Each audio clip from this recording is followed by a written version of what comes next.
Hey guys, Broke-Dad here. Today I'm going to show you how to make a simple tic-tac-toe game out of a crosscut of wood and painted rocks. Stay tuned.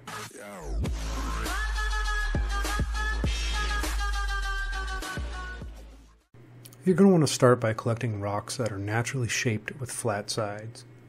Use a higher grit sandpaper to smooth the rock out. If at all possible, wear gloves to prevent any burns from the sander. Don't worry about getting the rocks completely smooth. Place the rocks into a container with warm water and clean off any dirt. Set the rocks out on a paper towel and let them dry completely. Take a piece of round wood with the bark still attached. In woodworking they call this the live edge, meaning you are incorporating the live, natural edge of the tree into your piece. You can use any shape or type of wood that you would prefer. I went with basswood because it is inexpensive, easy to find, and soft, making it easy to work with. Using a ruler or straight edge, draw out the Tic Tac Toe Board with a pencil. You can approach the engraving or marking of the lines from several different angles. You can paint the lines, use permanent marker, carve out the lines, or burn them using a burning tool like I did. If you're going to use a burning tool, allow the iron to get hot for a few minutes before slowly running the tool down the pre-drawn lines. And remember, since there are two sides, you can experiment with a few different methods here. You can either leave the wood as its natural color, or you can try to seal it. Since my kids were going to play with this, I decided to seal it with a wipe-on polyurethane.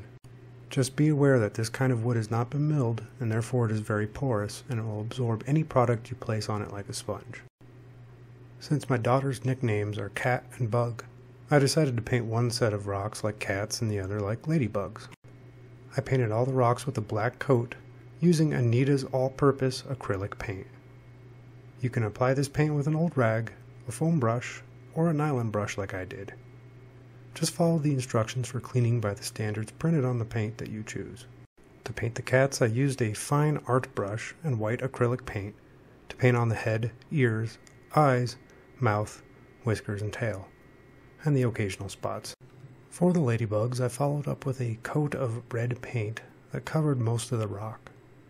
Once the red paint was dry, I used a smaller art brush, and I added white dots, making the eyes, antennas, noses, and lines for the wings. Once the white paint was dry on both sets, I came back with a small brush and some black paint and added the eyeballs. Now let the rocks dry completely, and then apply a few coats of Varathane's spray polyurethane. This will give the pieces protection without smearing the paint with a wipe-on finish. Now you have a fun, unique, and creative tic-tac-toe board for your family. And it also makes a great present.